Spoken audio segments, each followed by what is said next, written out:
back to another episode of Living Beyond Limits, where we wind down and level up beyond limits together. Okay. So this is our first episode with a guest, and this is Jehu. So Jehu, would you like to introduce yourself? Hey, I'm Jay, with the U, and it's spelled Jehu. And I'm an entrepreneur, I'm an author, I work in a call center. And I have CP. That's one of the reasons I'm on the show. Not the only reason, but one of the reasons I'm on the show. And this is the first time in history that I'm with two people. That's three people in this room that have CP. So it's a new occasion. Well, thank you for sharing some background about yourself. So we just have a couple of questions just to kind of get the conversation started, and whatever else you want to share with the questions is always welcome. So name some challenges and successes you've experienced in your life. Just regular challenges, or we talking CP challenges? Any or both? Challenges. Successes. I got married. So a wonderful woman named Jewel. How you doing, Jewel? I do. So you can see the podcast. Hey, Drew. Right? Successes, as I told Sharice, having a job is a success. So I take the success like that. And challenges, life is a challenge, but with CP, it's a little bit different. Every day is a little bit different. You wake up, you feel good, and then you go outside, you step outside, you might not feel so good. So it's just in between. Can I ask? So I know you work from home. Yep. How is it working from home? It's great. It's great. And anybody who thinks that working from home is not good, you're wrong. It's great. And we do work. We're right next to our bed. We do lie down in our bed sometimes, but we're still working. And we do it better than most, so I like working from home. How long have you been working from home? Over 10 years. In different fields. I think we all wish we could be working from home that long. I was working from home before COVID, people, and gotten work done. So it's possible. It's possible. It's possible. Okay, next question. How did you meet your partner? I met my partner in college. I knew her from, I'm going to date myself here, but from 2000. And I knew her for 11 years before we got involved. So y'all were friends for a long time? Yeah, we were friends. Friends first for a long time. A lot of conversations, a lot of debating, still going. Up and down, but still going. Yep. Do you think that makes the marriage easier to be friends with? Yes. Because there's a joke that Chris Rock says, something like before he got slapped. This is a joke. Long before he got, it's like you got to know the crust of a person, the crumbs of a person. Mm-hmm. A lot of times we know the bread, but we don't know the crust. Like, she was friends for a long time, so then she got to know the crust. And she's still around. So. How long have you ever married? About 5 years. Wow, okay. Okay. And where did you guys meet? Was it in school? It was in college. It was in college. We were in a class together. I think it was a history class together. And another friend introduced us, and we was friends ever since. And we were chill. I think we were dating each other even when we weren't dating. Like, we weren't dating anybody. We were just friends hanging out. So now looking back, it was like, what, That's good. Next question. Do you feel that others make assumptions of your relationship? About your relationship? With the CP or just regular? Everybody's going to make assumptions, but with the CP, I think they make a lot of assumptions that may be in and out of bounds. Mm-hmm. But for the people making assumptions, they might think it's just natural. Some people come in for help, some people come in because they're nosy. But, it is what it is. I mean, in the beginning, it was more than it was now. Like, when I say beginning, I mean, when we're deep. What kind of, what were, you said it was different. So, what kind of things were different in the beginning versus now? There's no assumptions. We're married. So it's like, hey, we locked up, got the rings, everything. I think assumptions in the beginning, and I'm only talking about, okay, what you were calling the regular people? So the able-bodied people? I don't think if you're in a fully, we said able-bodied relationship. I'm like, you gotta use your words. I gotta use your words, right? I don't think you get asked the same questions that you normally get asked. I'm not necessarily saying it's not even family. It could just be even associates just being around. Family is always going to say, oh, yeah, you see the right thing, care. So I say, care, you blah, blah, blah. They're going to say the Disney stuff. But then there's some other stuff that sometimes in your head, you wonder if it's like, are they asking me because of my situation or are they asking me in general? Especially if you never heard anybody else get asked those same questions when you're around, you know? Yeah. So, it's an ups and downs, but people make assumptions. Sometimes they're an ass, sometimes you're the ass, you know, sometimes I'm the ass, so, you know it is. You said able-bodied, the phrase that Sharice, you said it was Sharice's phrase. It's Sharice's phrase, not my phrase. Can I ask if it's okay how you feel about that phrase? I don't like the phrase. The phrase is, first of all, I shouldn't say I just don't like it. I didn't understand the phrase. And when I heard the phrase, that phrase, and what's the other one? Interabled relationship. It made me feel like I need to go get my coupon, my discount. Like, what am I getting for that? You know? Yeah. Like, I'm just in a relationship, and I didn't worry about the rest, you know? But I'm going to give you a better example that I didn't give before, right? So we watch all these romantic comedies. You see the nerd get strong and gets the girl, like, is this girl out of your league type of thing? That's more for relationship, and everybody goes through that, you know? So that's how I think of this woman out of my league. That's how I think about it, you know? Like, I build up to it. Like, everybody has some kind of insecurity. So when I heard the able body stuff, I'm like, so when my wife gets old, and God forbid, you know, and something happens, or now are we both in a not able-bodied situation? You know, like, I didn't understand the word. I know everybody likes these categories. I'm not discriminating against categories, but I'm just saying when I heard it first, I just didn't like it. I understand your point. Yep. I like this glass, by the way. Oh, yes, these are our new glasses, or one type of glass we have. As I look. Yeah, I like it. Yep, right there. It's definitely for you. And the drink in here is pretty good too. Okay. Next question. Who has made the most influence in your life, and why? It's not just one person. It's a confluence of people, and I have to keep it that way. Obviously, like my mom and my grandaunt, Trevor and Ann. Those are my cousins.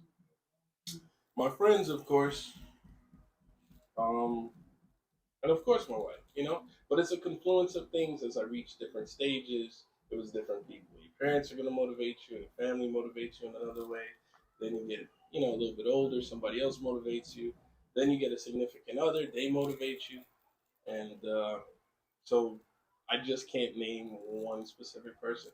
Oh, yeah, and I know some people are going to say I got to name God. Me and G's good. You know, me and G's good.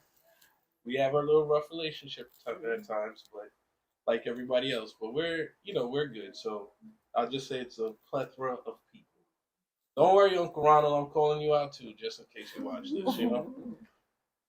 And I'll tell them and the rest, everybody, you know.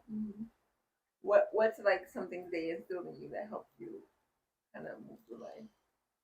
So they try to instill confidence, whether I had it or not. That was a different story. So they try to instill confidence. They were always trying to be motivating, all spectrums. So that's what I would say. They just kept me going. Next question. I guess because we're mental health professionals, we have to ask a question.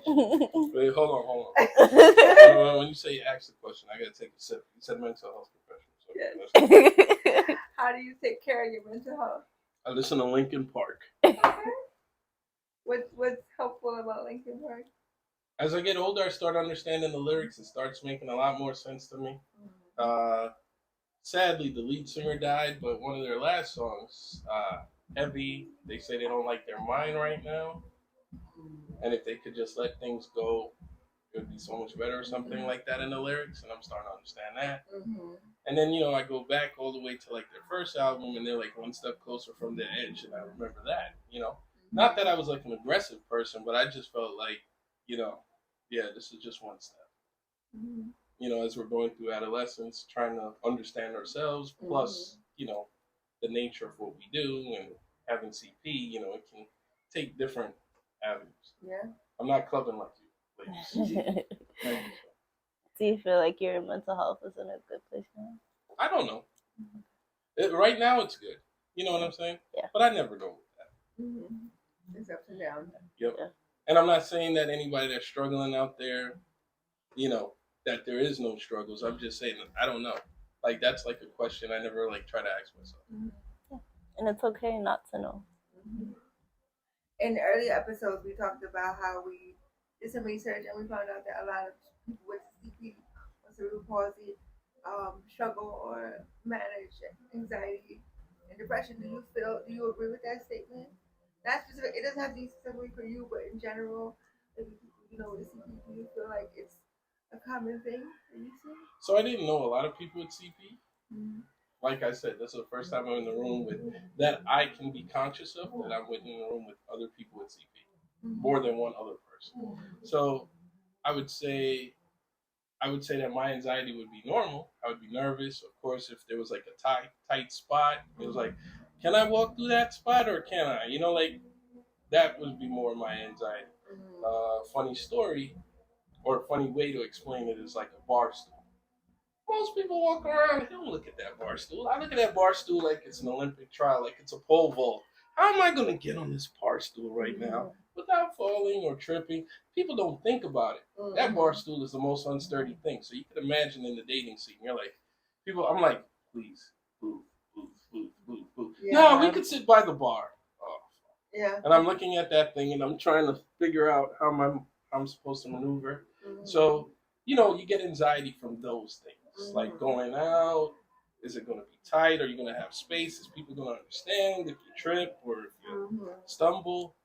And, you know, you just work your way through it. I had good friends. I had good, productively lazy friends. We played video games. It was great. It was great. And when we went to the club, we all sure made, you know, we had seats. And sometimes I don't even think it was for me. I think it was for them as well. They're like, yeah, we got seats. But they'll say, yeah, we need it for him. So yeah, it's pretty good. Last question is really easy. We just want to know your favorite quote. If you haven't. My favorite quote. Niceness goes a long way, right? That's one of my favorite quotes. And it echoes a long way because you never know who you're going to be nice to. I mean, we got some allies here. We got some friends here, right? So Allison is here, you know. We got Matt in the back. We got Jessica with the Y over there. Yeah. You know, and they're all been, you know, kind of friends and you don't know who you're going to be nice to who to introduce. So I met Sharice through Allison. And their meeting was so funny and productive. Hey, I was talking to this person and she wanted to meet somebody. And I knew somebody, so let me FaceTime you in the middle of the day. Hey, how you doing? I want to introduce you to somebody. Oh, here's Sharice. And that led me here. And then Sharice told me about you. And, you know, it went from there. Now I'm here. So that was January, so like, what, 5 months later? Yeah. Okay. That was the last question I had, unless you have any questions for us. Yeah. So I'll ask you the same type of question. I'll ask you the anxiety questions. So how did you deal with anxiety or any challenges you found in relationship or dating scenes or anything? You want to go first? Okay. Actually, I felt similar to what you said about the bar stool because I get that anxiety all the time to this day. Because every time I go into a restaurant, I always hope for my friends or the person I'm on a date with to pick the booth. And sometimes they want to sit at the bar. And I'm like, I don't know if I could get on the stool. And it becomes a whole thing. And honestly, that's what anxiety feels like to me all the time. Whether it be like a physical obstacle or like trying to have a conversation with somebody who I just met and having to explain everything all over again. Or even with my family too, because they're like some people in my family that don't fully understand what CP is or how it works. And so there's a lot of assumptions. And so having to explain it all the time. It's just like, will anybody ever get it, or will anybody ever understand?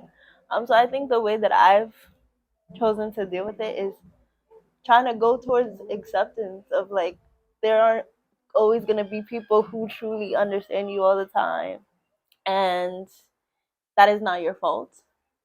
There's a lot of education out there, and if people don't choose to kind of ask the questions or do their research, it's not your fault. And it's never,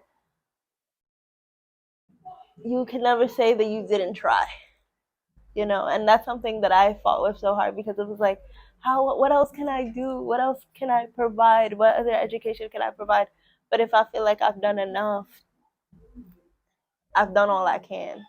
So for me, it's just all about accepting, how people are going to choose to view it no matter what you say, and find peace within that. Because I know that I do have supporters that have chosen to look into what I'm going through or ask me how they could support me. And when I have love through that, I know I don't have to worry. Oh, I like that. See, and you use that word I like, supporter. See, that's a better word right there. Yeah. But I like That's a way. My turn. Yep. I would agree a lot with Sharice when I was in the dating scene. I'm not anymore. I'm taking, but when I was dating, and so you have the normal stories about dating. You have like, oh, like, is this person gonna like me, or am I wearing the right dress or the right outfit, or what are we gonna talk about? But I think for me, another layer of anxiety or worry was, where are we gonna go? Am I gonna be able to find a seat? Like, is this gonna be a bar? Am I gonna have to stand? Are they gonna ask me too many personal questions on the first date? Am I wearing comfortable shoes? So just to get to walking in Times Square, these are things I really thought about, and I kind of over perceived, thought about it, and it made the dating really more anxiety provoking than enjoyment. So that's a lot of the things I thought about. And then when I went on a couple of days, so I had other boyfriends, like, I think it was the general, like, am I good enough? I think everybody thinks about it. But I think when you have CP, it's another layer, like, because there's something physical that people see 24/7. So I think I thought about it maybe a little more than a person might think about it. And I agree with Sharice, having people. I mean, I have a relationship with God too, and that's a big stability for me. But like also having friends, supporters around me, really good people that see beyond my struggle. It's really helped. It's really added to my self esteem. And I have great parents, even though they're, can be difficult sometimes the relationship. But I have great parents that really instill like knowing who I am and knowing like loving myself and accepting myself. And that's always been a continuous journey. Like just because I was raised that way doesn't mean that every day I accept who I am and I love who I am. I think it's like I tell my clients, it's a daily choice that we make to pour into ourselves and accept ourselves more. So I would agree a lot with you and you. True. Well, yeah, those were, great and thought provoking. What other question? Oh, you both work remote. You both work nice, decent jobs. There you go. So how is it doing that and realizing, knowing or unknowingly, that you're beating the odds? Well, we've talked about this a lot. Like, I've always thought that everybody has to live their life, right? Everybody has to get a job. Everybody got to pay their bills. And I just thought that, like, I didn't see it as, oh my God, Therese, you're doing such great things. You're going above and beyond. I just knew that I'm getting an education so I can work on my career, so I can live a good life. But when other people see me, I feel like it's portrayed as that because of the CP on top of that. But if it was someone that didn't have a disability at all, it's just, I won't say a normal reaction, but it's just like they're doing great, like they're doing just fine.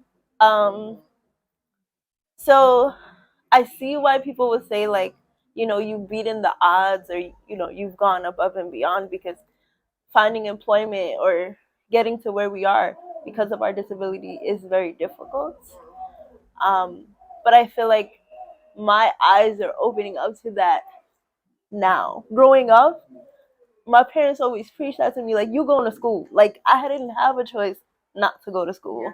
I didn't have a choice to just say, I'm gonna just sit at home and do nothing. Like, my parents was like, no, we went to school and we went to go get jobs, so you gonna go do the same thing. And so it was a norm for me to just know that I had to work hard. Then my choices for a career had to be different. Yeah, I couldn't say that I'm gonna go and get a nursing career, because how am I gonna do a 12-hour shift on my feet, right? So I think the only thing that really I struggled with when it came to education and getting a career was that my choices were limited, and I just felt that that wasn't fair. Like, I think that's what I was angry with, because I knew that I wanted to do so much, but I had really had to think about, like, what I could be capable of doing. And there was one time, like, right before I was starting college, like, my dad sat down with me and was like, you know that I know that you want to do a lot, and I know that you have ambition, but you have to put your physical first, because you don't want to tire yourself out. You don't want to break yourself down. And I was sad. I cried that day, but it was the truth. And I think that was where I struggled. So It was never like, am I going to find employment? It was just more so, damn, like, I really have to choose, like, an office job, or I have to choose, like, I don't know. Like, it was just like, I just knew that I didn't have many choices to choose from. But you said you cried, right? Yeah. So how did you turn that into a Like, positive thing? Because I know some people will go back into the cave and they'll be like, you know what? I don't even want to do this college thing. Probably I'm take just a. gonna, I'm yeah. not hating on liberal arts, but probably taking like some liberal arts or not having a focus. How did you establish the focus? It was after that hard because discussion? I didn't even know what I wanted to do. I didn't even know I wanted to be a therapist, like, at all. When I went into my freshman year, I was just like, okay, I'm in school. And honestly, my mindset was, I'm in school because my parents wanted to be in school. I didn't fully want to be in school. I felt that way too. I didn't have my reasons. Like, everybody in high school was like, yeah, I'm gonna go to college and do this. I didn't know what I wanted to do. But I think once I took, like, a couple of psychology classes, and I watched a lot of movies based on, like, mental health, I was like, this seems like very interesting. Like, this is something that I could do. Like, do I see myself being a therapist and listening to people's struggles with mental health? And it just went off from there. And then before I knew it, probably by my junior year, I was like, okay, well, I'm in deep now. I took all these psychology classes. I guess I'm graduating with a psychology degree. And then my next thing was, am I gonna go to grad school? Okay, I guess. Okay, like that was literally my mindset. And I think I was I was struggling a bit with it, because I knew I had to go to grad school, because there's no jobs with just getting a BA in psychology. There's not. But my parents was just like, yeah, you going. Like, there was no and if, but you going. So I had to go, and then I'm doing this now, and I love it. I really enjoy my job. Do I see myself doing something more? Yeah. Like, I eventually don't see myself doing therapy full time. Like, I see myself dibbling and dabbling in, like, advocacy work, speaking engagements, writing books, doing other things, because therapy as a full time worker is hard. And I don't see myself doing full time therapy for, I guess, the longevity of my life. But I'm happy where I am. By the I way, can. that means 15 to 25 years. So for somebody Yeah. who doesn't understand, you Yeah. Gen Zers only do it for a year and a half and say I'm out and it's too toxic. Mhm. I'm not Gen Z, so I could say the job is supposed to have some toxicity to it. Remember, it's J-O-B, and for the biblical people, that's Job. And Job had to go through hell before he saw salvation. But I understand, Gen Z. I appreciate you guys. You guys go, hey, you know what? I got an interview and I don't like the vibe in the room. So I'm not taking the job. And it'd be 6 figures. You know what I would be doing for 6 figures? They would have told me to do a 40-yard sprint, and I would have already started running. That's how fast you wanted to go. But I understand. People got to be out there and be independent, and that's going to be your role. You're going to be the new independence, you know? Yeah. I'm under the old independence. I want a job. That's what I strive for. I wanted a job, and I wanted to work, and that's what I looked at. But Gen Z, I'll be watching you. Charlene. Oh, okay. I don't know. For me, I guess when I was born with the disability, my mom really instilled like you were still gonna be amazing. Like you weren't gonna let it stop you or prohibit you or stop you from doing what you want to do or what you're called to do. So I went to school. It was rough. When I got to college, I don't know. At first I wanted to be a doctor. And maybe a part of me questioned whether my disability would affect that, but I never honestly thought that my disability would stop. Because I was born in my house with my mom and my dad, I was taught that there was always a way to do something. There was always a way to figure it out. So I took that same thought process and I put it in my college career. So yeah, I knew it was going to be more difficult to be a doctor or a nurse because I was going between those two. But I never thought that I couldn't do it. I love because that. my mom, when you meet her, you will understand. She's like, whatever you want to do, whatever you're called to do, there's a way to do it, regardless. The only reason why I changed to social work was because I just wasn't getting good grades, honestly, in chemistry and those kind of things. And I really took that as a sign, like, okay, this is like, I always feel like, the world, God gives you like, pushes you in different directions, and I just felt like, okay, I wasn't really loving it anymore. So I was like, okay, God, what do I do? So I started dabbling in different, because I was doing my liberal arts, so I was dabbling in different classes. And I stumbled across sociology, and I was like, it just, when you find something, it just feels right. Yeah. And it felt like I should be there. So I finished the career, and it wasn't easy. It was hard. Yeah. It was hard mentally. It was hard physically. It was hard spiritually. But I knew I was where I was going.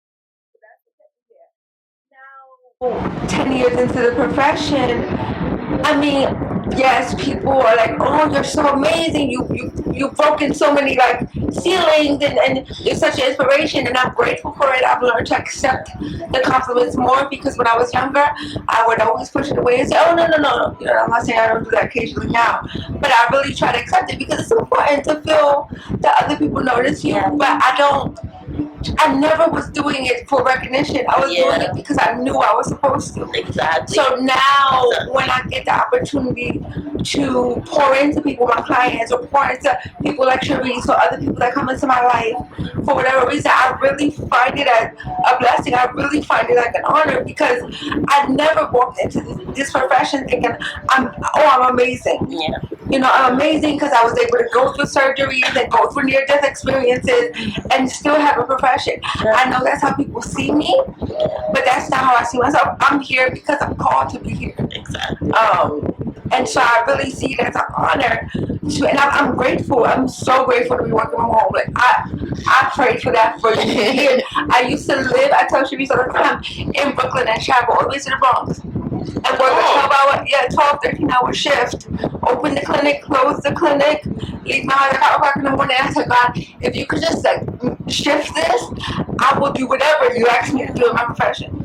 And he really did. So I'm so happy. I would never go back to 9 to 5. It's the best decision I've ever made. I'm not saying it's not hard. Yeah. There are days I'm like, oh, I'm done with this, But I'm so grateful, and I really see it as an honor to be able to be in this profession and help people to come after me. Yeah, sure. And you get to do it from home. Yes. And that was before the pandemic. Yeah. She said 10 years, so don't, we can't blame everything on the pandemic. telehealth workers was a thing before the pandemic, guys. I feel like a lot of people don't know that, but it was. It's just the pandemic just brought it more to light. But like Charlie said, I love working telehealth. It's the best. To be able to take breaks and go outside, walk your dog, sit at the park for lunch, come back, see a couple of us sessions, and be able to turn on the TV and just chill. That's an amazing feeling. Or like me, you just stay in front of the laptop whether I had to break or not. You know. I was doing that sometimes, and it physically kind of messed me up because like I wouldn't move, and then I'll be tight. That's what I learned too. That's something like I physically have to be move more than I did when I worked at 9 to 5 because I gained so much weight like physically. Now I'm doing better, guys. I'm really good. But that's one thing that I learned. No, it's true. That's why I got the watch, so it can tell me to get up. Have the steps. Because that's a real thing. I mean, I'm working on the cheeks, people. I'm working on the cheeks. It'll be a little bit lower soon, but other than that, I mean, moving around. But I just like remote work, so I can't really. I can't. And the productivity that you can get from it, it's not for everybody. No. So it's not for the people who like to have those things. Sometimes when people come into my home, because my office is in my little corner in my room, they be like, I don't know how you work full time from home. Like, I need to be outside. And I don't care. Like, because the only time I want to be outside is when I'm off. I can't be outside if I'm working. And like most times I'm outside in the summer. Like the winter, I could stay home and work. And it could be snowing and I don't have to go outside. Isn't that amazing when it's like 20 degrees outside? I know that No snow days here. Yeah, that's true. No snow days. Not anymore. No sick days. I don't get sick days anymore because I don't work 9 to 5. Yeah. That's hard. Yeah. Like if I have to take over there, I do, but then I don't get paid. Yeah. That's challenging. Yeah. Well, see, that's when the nice remote work, and pacing yourself. You don't want to be there. You leaned over like this, and sometimes I'm leaned over like that the whole day. Yeah. But and then one last question. Okay. Yeah. I'm trying to figure it out as I go. See, I didn't have no fancy phone or nice any questions. So, all right. So we asked the dating question. We asked the working question. Yeah. But in the end, what keeps you getting up in the morning? That's a good question. You see, and you thought you were going to hit me with the tough ones. It was great. But yeah. That's a good question. You want me to go first? Yeah, you can, because I don't have I think honestly it's a number of things. I think definitely it's my relationship with God. I look at it more of a relationship rather than a religion because I really feel like, you know how like your friend, or like your partner, like that's how I feel like I know God. And I feel like He gives me strength and purpose and motivation daily. So when I feel like giving up, I'm like, okay, like I'm here for a reason. I have a purpose. I'm meant to touch all these people in this room and more, that's one of the big reasons. I think another thing is my family. We don't always have a great relationship, every family struggles, but they are my heart. Like they have been there for me through thick and thin in ways other people have not. So I really want to keep going for them, to pour into them just as much as they pour into me. And then of course it's my friends, and my partner. Like those are people that motivate me, people that can like, hey Charlene, we know you're having a hard day, we know you're anxious, we know you're depressed, whatever, but like remember who you are. People that can remind me of who I am when I'm struggling. Because yes, I'm a positive person, but that doesn't mean I don't have anxious days or depressed days or angry days or lonely days. And sometimes you just need that call or you need that hug or you need a prayer from someone that says, hey, it's a hard day and it's okay, but we're here to help you get through it. So that's what helps me get through it. Cool. I'll answer mine last. So. Oh, okay. This one's a hard one for me because it's a little bit emotional for me because I poured so much energy into doing everything because I was an older sister. and everything was about my siblings, like, because I started realizing when they got to a certain age, like, they were really paying attention to everything I was doing, everything, and I was like, damn, they're really watching me, so if I do something wrong, they're gonna pick up on it. So then they became a motivation for all, and they still are. Like, they're such great kids, and I want them to see me do good so that they know they could do even better, you know. And I always tell them, like, I want you to push yourself, and I know that they will. But I started realizing that I was putting too much emphasis on letting other people motivate me, and other people being my reason, that I wasn't doing anything for me. And someone in grad school reminded me of that, because we were talking about if we ever felt like, if we dealt with mental health ourselves, and if we ever felt really depressed. And I talked about it multiple times on the podcast. Like, I've had really bad depression when I was younger, so it got really bad to the point where I was feeling suicidal when I was younger. And the person asked me, so what made you get out of it? And I was like, I didn't want to put my brother and sisters through the trauma. But they were like, but you talking about your brother and sister, you don't want to get yourself, like, you don't have nothing for yourself? And I really didn't. Like, I was just like, what, me? What do you mean, me? I had to take the time to think about it. Now, I feel like I could finally say that I am proud of myself. And that's something I never said. Not even 3 years ago, I didn't say that, because everybody was saying they were proud of me. And I was like, yeah, but I'm not doing enough. Like, there's still so much for me to do. I'm not proud yet. But I am. Like, I found proudness in the little things I was doing, because I felt like I wasn't giving enough effort in the small things. And now that every time I just look at myself, I'm like, you're really doing your thing, and I want you to keep going. And I'm so proud of myself for even saying that, because I don't talk to myself enough like that, or ever before, and now I do. I do want to give credit to my supporters, like my friends, my family. They love me endlessly, and you, Charlene, like, you love me to the ends of the earth. I say that all the time, you know. Yeah, But you know. I mean, you could see it right here on camera. Yeah. You could see the love between them. Yeah. You know, she was really that push, you know, and I know all these people love me, but I needed to learn how to love me. The love other people weren't giving me was enough, and that shows you how, like, deep depression can be if you do not, like, find the love within yourself, because people can support you, but that's not enough. So me, I motivate. As soon as I wake up in the morning, I'm like, so trust me, like, the first thought is like, oh, I don't want to get up this morning, right? But it's like, I think about all the stuff I have to do today, and I think about how I'm going to do it, and I'm like, all right, if you can think about how you're going to do it, you can get up to do it. And it's okay. Like, let's just take it one step at a time, and before we know it, the day's going to be over, and we could go back to resting, or what we have to do to just rejuvenate ourselves for the next day. And that's what I do. I think you would. I mean, I've always did grow amazing, but I think I see the confidence in you. Yeah. And I'm not saying nobody's perfect, right? Nobody's works with confidence 24/7, but I can see the growth and how much you, like, love yourself and accept yourself. Yeah. You know, and I've seen it, and I'm proud of you. Thank you. See, that's why I told you both had to sit on the same side. So when the hug moment comes, you know. Well, I know the common theme is that we have supporters. I still have supporters.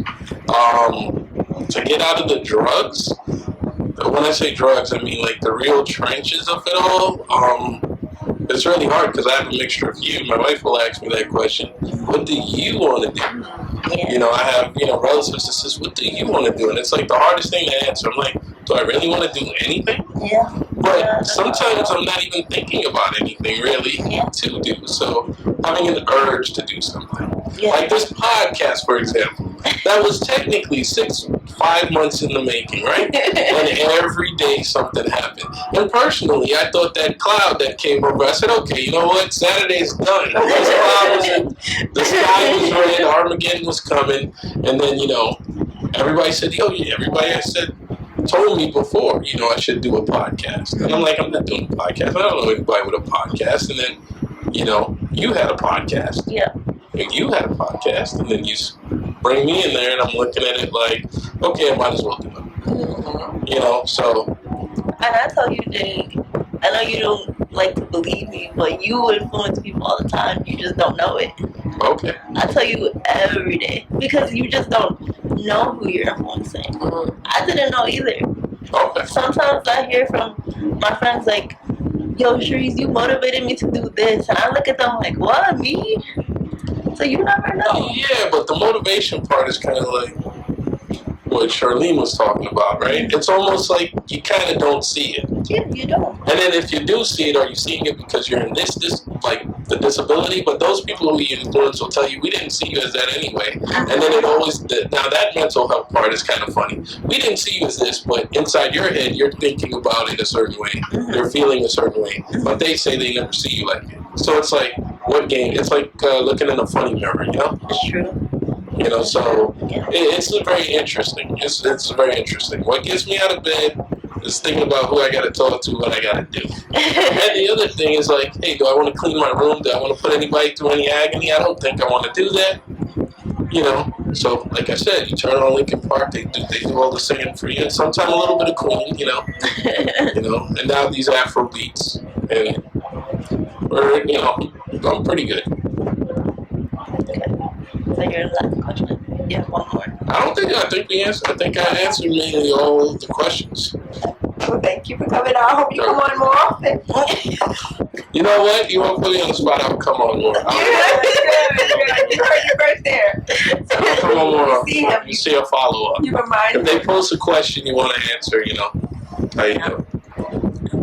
We'll look out for them in the comments. Yeah. And we appreciate all the theme from the supporters. You know, we got supporters, we got friends. I like this guy Matthew. He reminds me of all my friends over here. We had some great oatmeal cookies, you know, catering staff. We had makeup, Allison on makeup. We gotta shout them all out. Gotta shout them all out. And we got Charlotte, you know, the mascot. She's somewhere. Oh, she's cooling out. See? We really appreciate everyone.